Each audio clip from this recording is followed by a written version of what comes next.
الحمد لله رب العالمين والعاقبة للمتقين والصلاة والسلام على سيد الأنبياء والمرسلين وعلى آله وأصحابه الطيبين الطاهرين. أما بعد، فأعوذ بالله من الشيطان الرجيم. بسم الله الرحمن الرحيم. كل نفس ذائقة الموت. صدق الله العلي العظيم وصدق رسوله على ذلك لمن الشاهدين والشاكرين والحمد لله رب العالمين يا غير نهاية.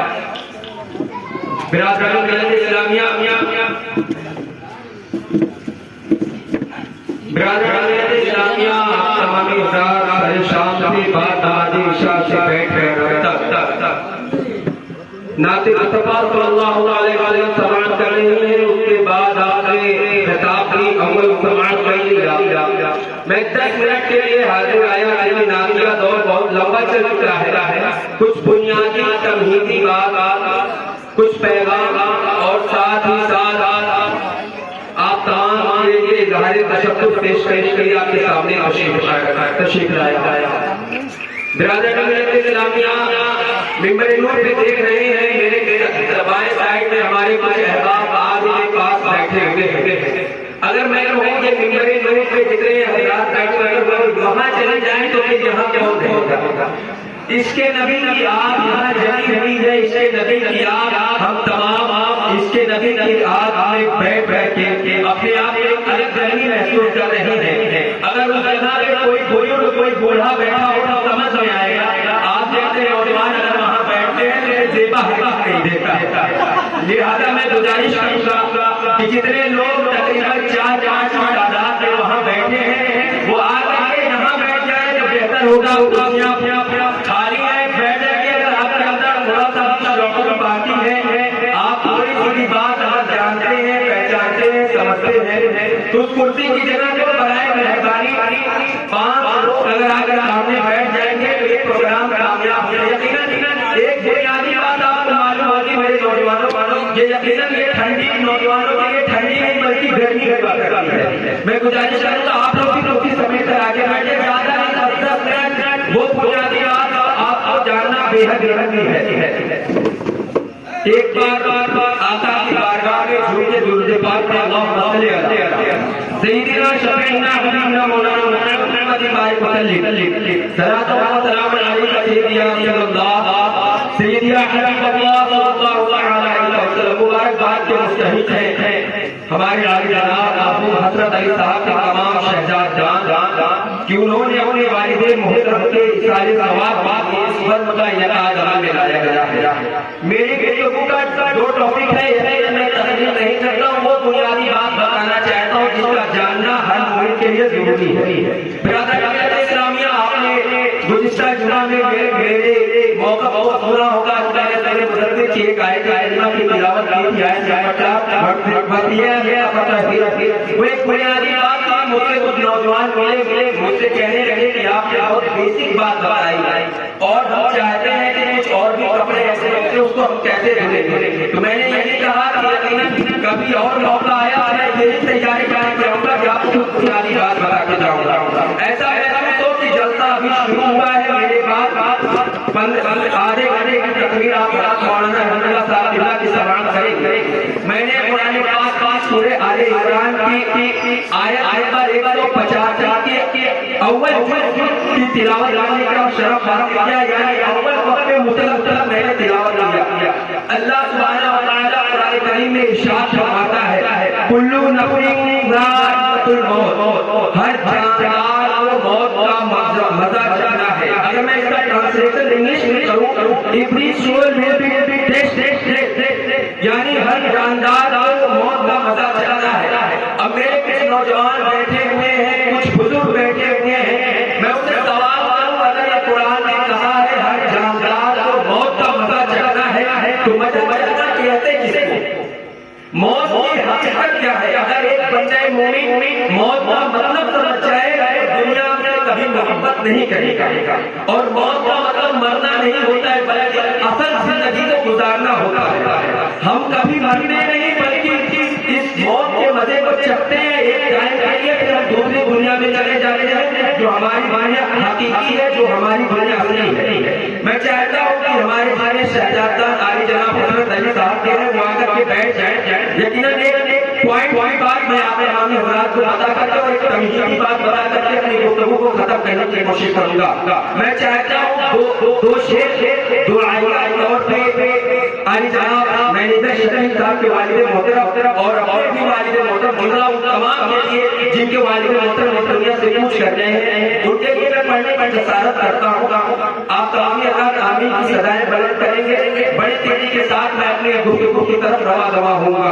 مطلب کہ تم کے پاک اللہم صلی علی سیدنا شفیعنا مولانا محمد بھائی متعلق صلو علیہ وسلم علیہ سیدی یا اللہ صلی اللہ علیہ وسلم. میں شیخ پہنچاتا ہوں، ملائکہ فرمائیں گے آمین کی صدائیں بلند کریں گے.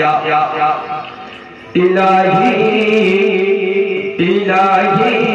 فضل فرما جنت میں بس جائے میرے والد. الہی فضل فرما جنت میں بس جائے میرے والد.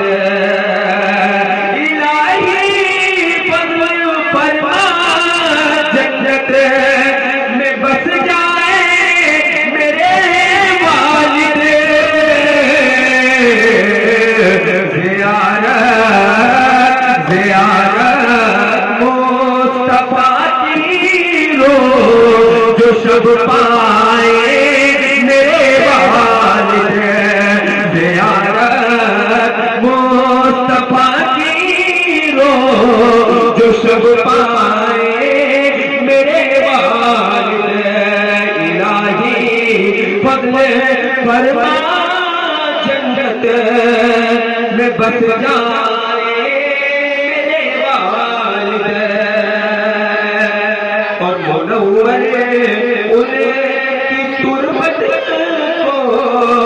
مصطفیٰ کے صدقے میں فرما.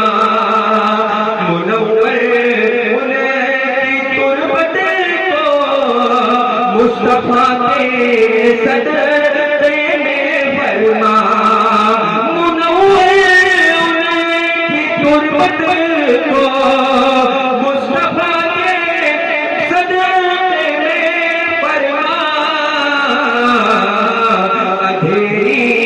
اندھیری قبر ہو روشن نہ گھبرائے میرے والد.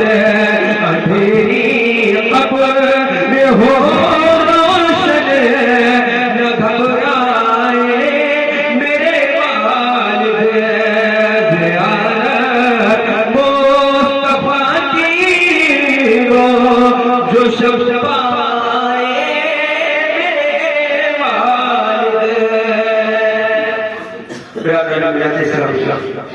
میں نے قرآن پاک کی سورہ آل عمران کی آیت نمبر 185 کی تلاوت کا شرف حاصل کیا.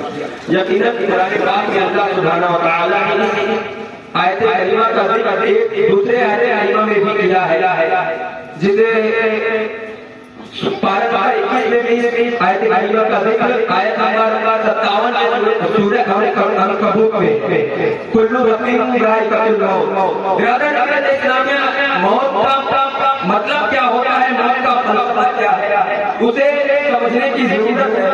میں کہنا یہ چاہتا تھا کہ مومن کبھی مرتا نہیں ہے.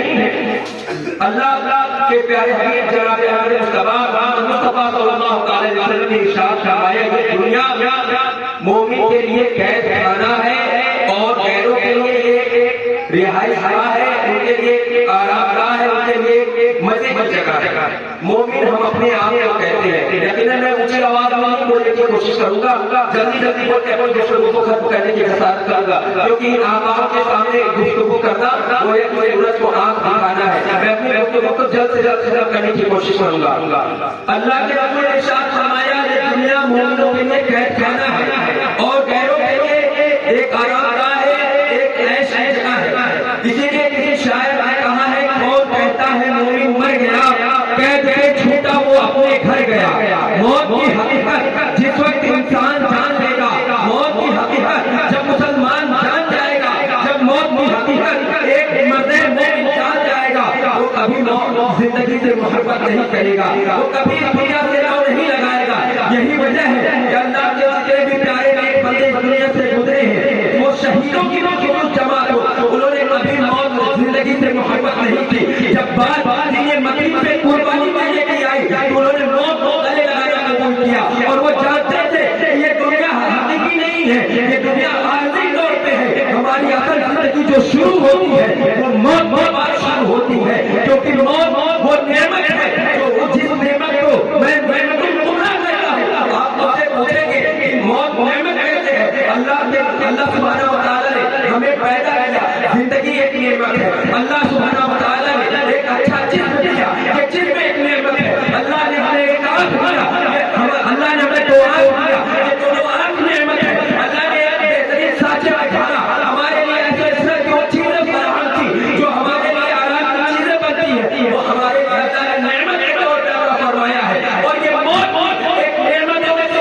ایسی نعمت ہے، میں بتانا چاہوں گا یہ موت کیسے ایک نعمت ہے۔ جب موت کی حقیقت کو آپ سمجھ جانیں گے تب آپ سمجھیں کہ مسلمان کہتے کس کو ہے۔ وہ بندہ، وہ مومن ابھی اپنے مومن کے درجے میں کبھی نہیں پہنچ سکتا جب تک وہ اپنی زندگی سے زیادہ نبی اکرم صلی اللہ تعالیٰ علیہ وسلم سے محبت نہ کرے، اپنے اولادوں سے زیادہ، اپنے ایسے قسم کے چیزوں سے زیادہ نبی اکرم صلی اللہ تعالیٰ علیہ وسلم سے محبت نہ کرے، تب تک وہ مرد مومن نہیں ہو سکتا، اور مومن اس وقت بھی نہیں ہو سکتا جب تک وہ موت کی حقیقت کو نہ سمجھے۔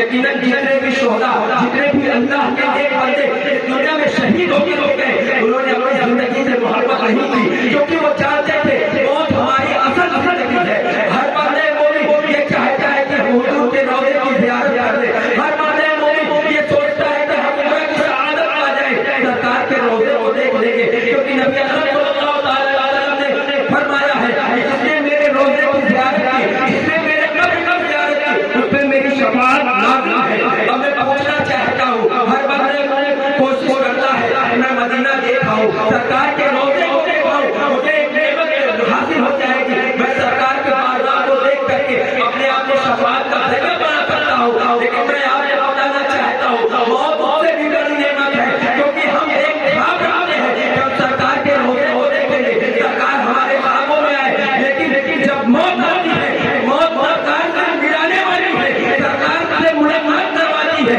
اسی لیے جس کی خواہش ہم کرتے ہیں کہ اللہ ہمیں نبی اکرم صلی اللہ تعالیٰ علیہ وسلم کا روضہ دکھا دے، لیکن وہی نبی ہمارے قبر کے اندر تشریف لاتے ہیں۔ اسی لیے ان کا تشریف لانا ہمارے لیے سب سے بڑی نعمت ہے۔ اور قبر میں تو تین سوال ہوتے ہیں، ماں دین کا، من رب کا، ماں دین کا، ماں قرآن تقدیر حاضر رسول، تم اس شخص کے بارے میں کیا کہتے تھے؟ یقیناً جب وہ تیسرا سوال کیا جاتا ہے تو نبی اکرم صلی اللہ تعالیٰ علیہ وسلم قبر کے اندر جلوہ کرتے ہیں، اور نبی اکرم صلی اللہ تعالیٰ علیہ وسلم کی جلوہ گری ہمارے لیے سب سے بڑی نعمت ہے، کیونکہ زندگی میں آپ مدینہ دیکھیں یا نہ دیکھیں، لیکن موت کے وقت صاحب مدینے والے دیکھتے ہوئے نظر آئیں گے۔ اسی لیے موت مومن کی معراج ہے، موت مومن کی وہ نعمت ہے جس کو دیکھنے کے بعد قبر میں آرام سے سوتا ہے۔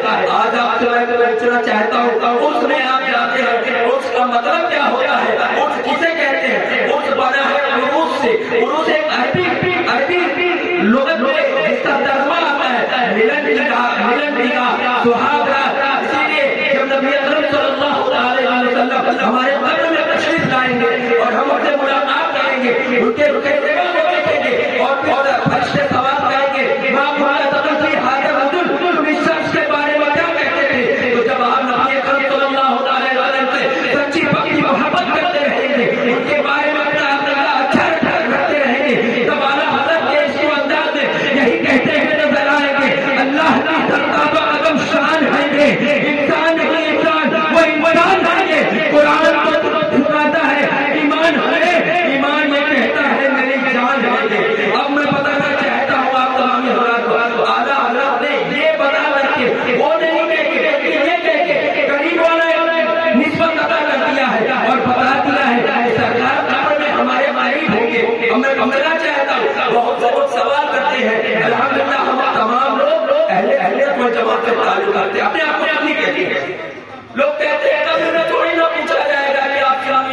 دیوبندی، میں کہہ رہا ہوں بالکل پوچھا جائے گا۔ یہ جو تیسرا سوال کیا جائے گا نا، تم اس شخص کے بارے میں کیا کہتے ہیں، یہی سوال خلاصہ کرے گا آپ کے عقیدے کی، یہی سوال آئے گا کہ آپ کا عقیدہ سرکار کے بارے میں آپ کیا کہتے تھے، سرکار کے بارے میں آپ کیا عقیدہ رکھتے تھے،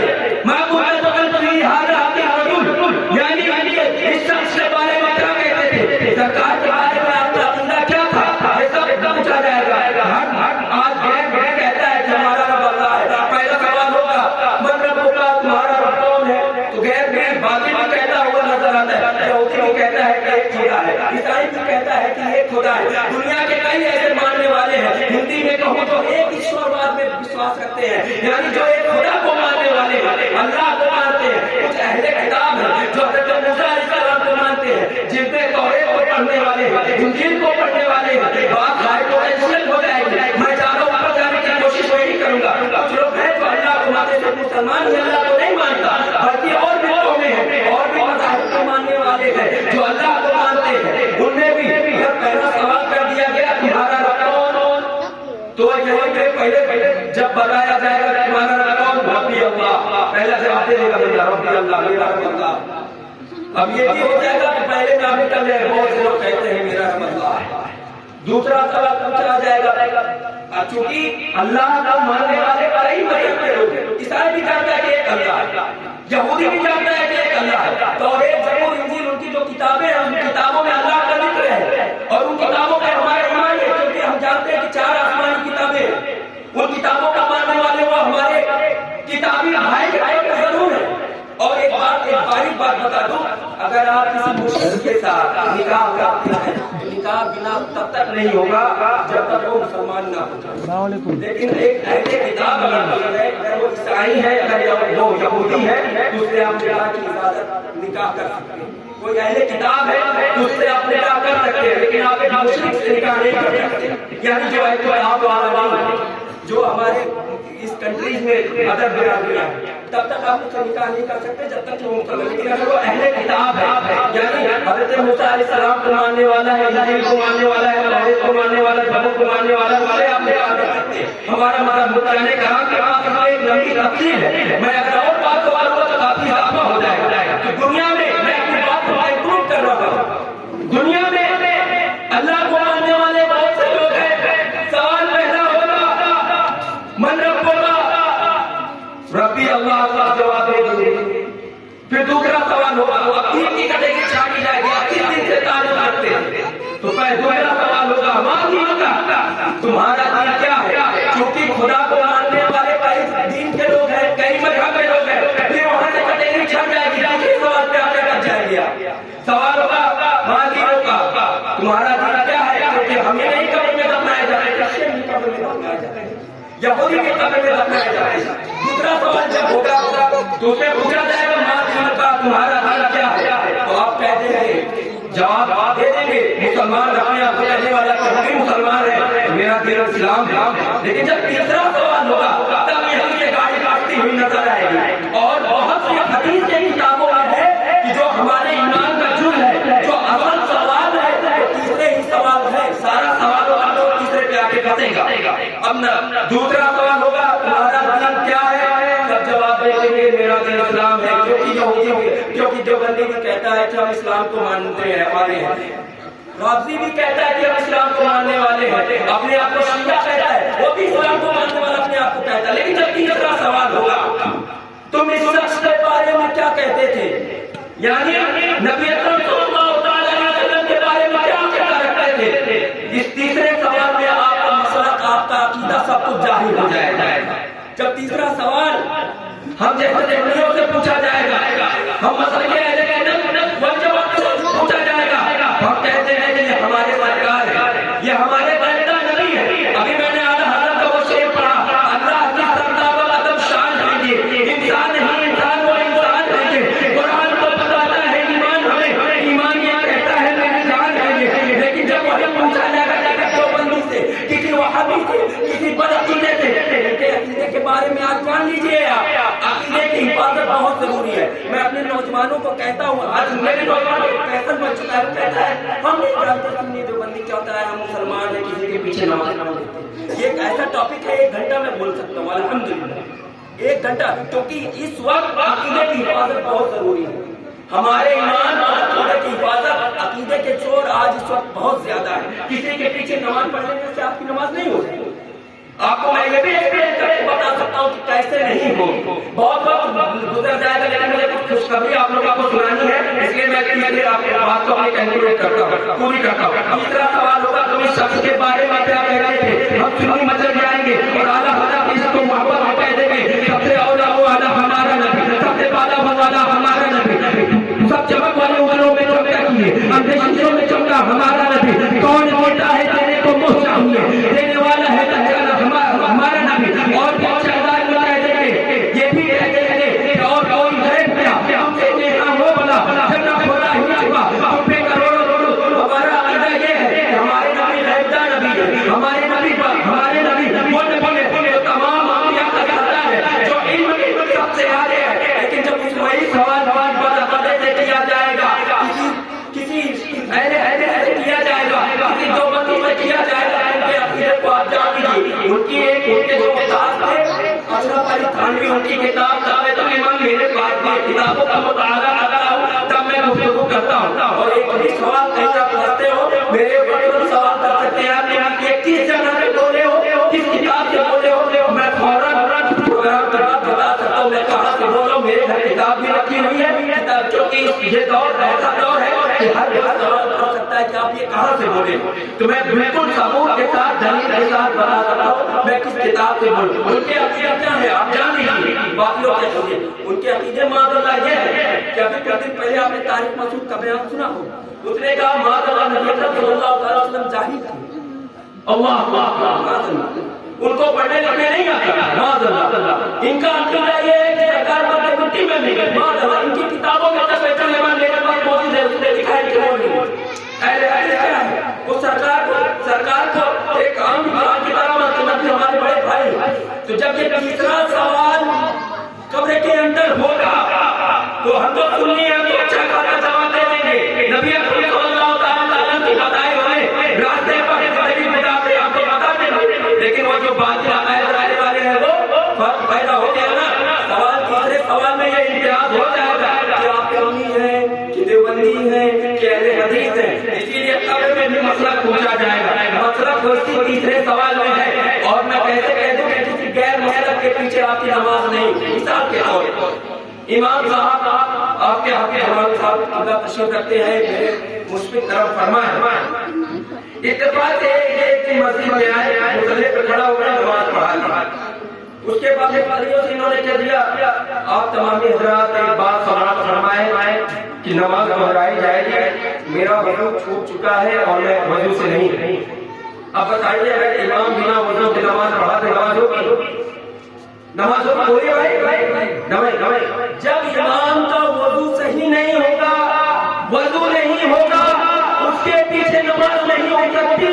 جس امام کا عقیدہ خراب ہے اس کے پیچھے نماز کیسے ہوگی؟ اس بات کو آپ اپنے ذہن میں نوٹ کر لیجیے. ایک اور مثال، قرآن نماز کے 7 فرائض ہیں. ان فرائض میں ایک اہم فرائض قرات ہے، یعنی قرآن کے حقوق کے مطابق پڑھنا. اور الحمدللہ آپ نے دونوں کی بدولت کل کے دارالعلوم اہل سنت السلام میں دفتار تعلیم قرات آ گیا. میں نے قرآن تجوید پہ 2 سال مسلسل پڑھائی کی. تجوید کیا ہے، قرآن کو کیسے پڑھا جاتا ہے، قرآن کا مفہوم کیا، اس میں وقت کس طرح کیے جاتے ہیں، کس طریقے سے میں نے اس میں پڑھائی کی. اور الحمدللہ آپ کے دعا تو میں سب دستار علم رکھا گیا. اور میں آپ تمام حضرات کے بارگاہ میں شکر ادا کرتا ہوں. اس لیے بھی میرے گاؤں کے بعد سے سب سے زیادہ تعداد اگر کہیں سے نہیں تھی تو مصطفیٰ آباد سے سب نے ملاقات کی. آپ کے حضرتوں کو سلام، آپ کا بہت شکریہ. میں تمام کا شکریہ بھی ادا کرنا ہے. تو امام صاحب گویا امام صاحب نے قرات پڑھنا چاہیے الحمدللہ رب العالمین الرحمن الرحیم مالک یوم الدین. اب امام صاحب نے ایسے پڑھا الحمدللہ رب العالمین الرحمن الرحیم. آپ نے پروناؤنسیشن کی ایسی کر دی، قرآن کے مخرج کی مطلب کی ایسی کر دی. گویا کہ قرآن خراب ہونے سے بھی نماز نہیں ہوتی. جب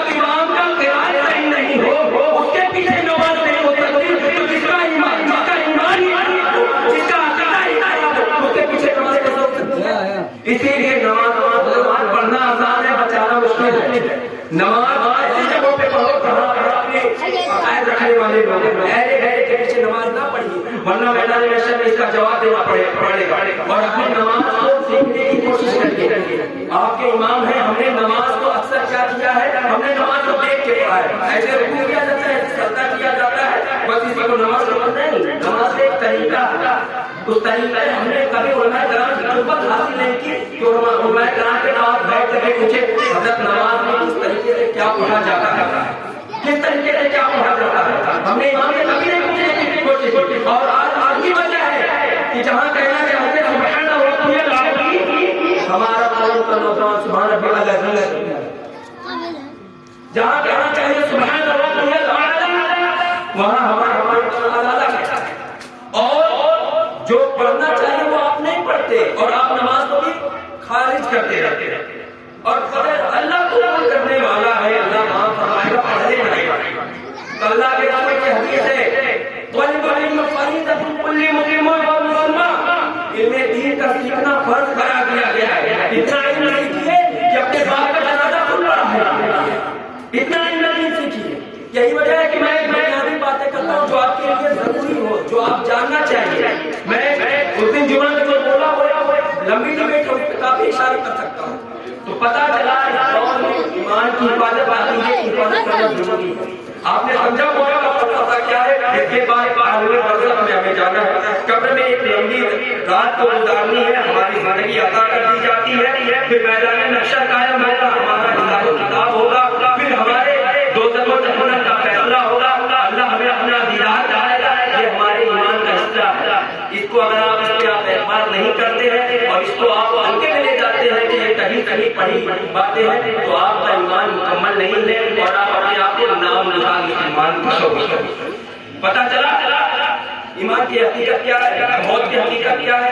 اسی لیے موت سے کبھی ڈرنا نہیں چاہیے۔ کیوں میت کو سجا کر کے لے جاتے ہیں، ہمارے یہاں میت کی ایک قدر ہے، ہم میت کو دولہے کی طرح سجاتے ہیں، دولہے کی طرح سنوار کر کے قبر کے اندر لے کے جاتے ہیں، اور اس لیے لے جاتے ہیں کہ کرتے ہیں احترام جنازے کا، اس لیے ایک شاعر کا شعر ہے، کرتے ہیں احترام جنازے کا اس لیے وہ جا رہا ہے دیکھنے چہرہ جان کا۔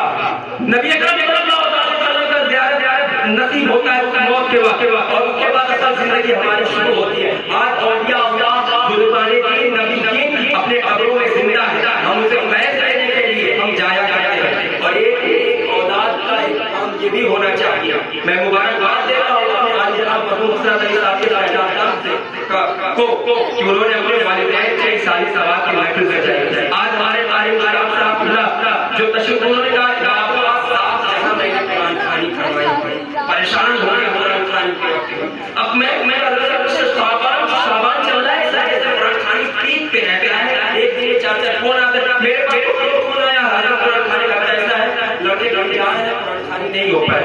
اب سوال یہ پیدا ہوتا ہے شعبان میں قرآن خوانی کیوں ضروری ہے کہ شعبان میں سارے کہا جاتا ہے شب برات سے پہلے قرآن خوانی کروا دی جائے، بہتر ہوگا آپ کا کرنا ہے۔